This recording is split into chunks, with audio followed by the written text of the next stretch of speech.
Then the international democracy promotion. This is about the question to what extent it is just or legal to be putting your own norms and values onto third sovereign countries. In very short, I will get back to it later. Well, then I take a huge leap in my research because there's not much time left.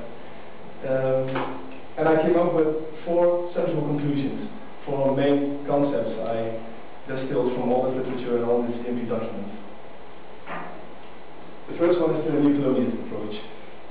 Within the EMP documents I read, there's a lot of use of vague language.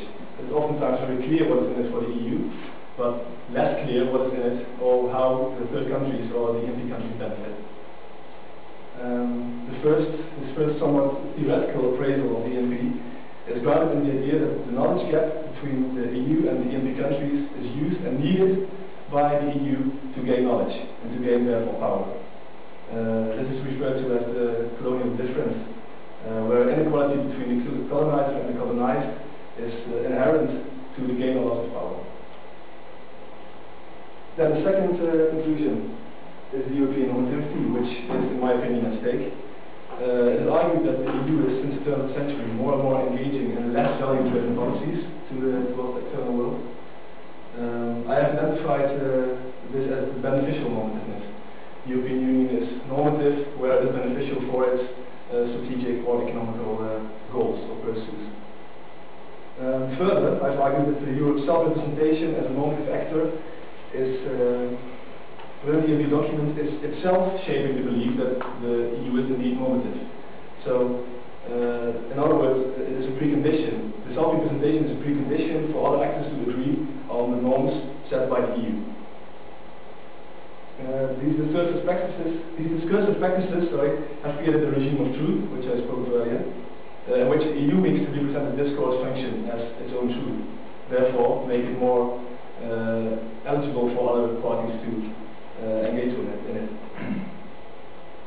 As the idea of normativity is inherently grounded in the idea of equality between the two parties, the credibility of European normativeness is within the EMP, therefore partially lost.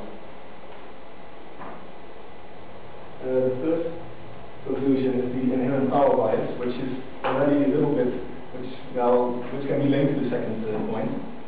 This argument relies again on the very vague language used within the EMP document. First, there is a lack of mutual conditionality. The EMP countries have no means at hand to keep the EU to its promises, but the other way around, there are a lot of means at hand for the EU to keep these countries to their promises, because otherwise financial aid can be stopped, for example. From this rationale, it can be argued that the economical power of the EU is in itself shaping these conditions for the EU-centered neighbourhood policy to come to effect. And the inherent power bias is in this sense that the neighbouring countries have no, you could say that they don't even have a choice whether or not to participate within this. So it is inherently within this power bias, this pre-structured power relations which were there before the White Europe Initiative, would therefore be a major condition for the policy to be effective. This in turn means that a mode of governance where power works externally through a pre-given set of power relations is shaping the foreign policy of the EU and can therefore never be based on an equal relationship. Okay, then the last conclusion. Oh, too fast. The pitfalls of democracy promotion. For the European Union, obviously, democracy promotion and human rights are very important. One of the most important elements of stabilization in its neighbouring countries. The European neighbourhood policy is in this respect oftentimes perceived as an instrument for democracy promotion.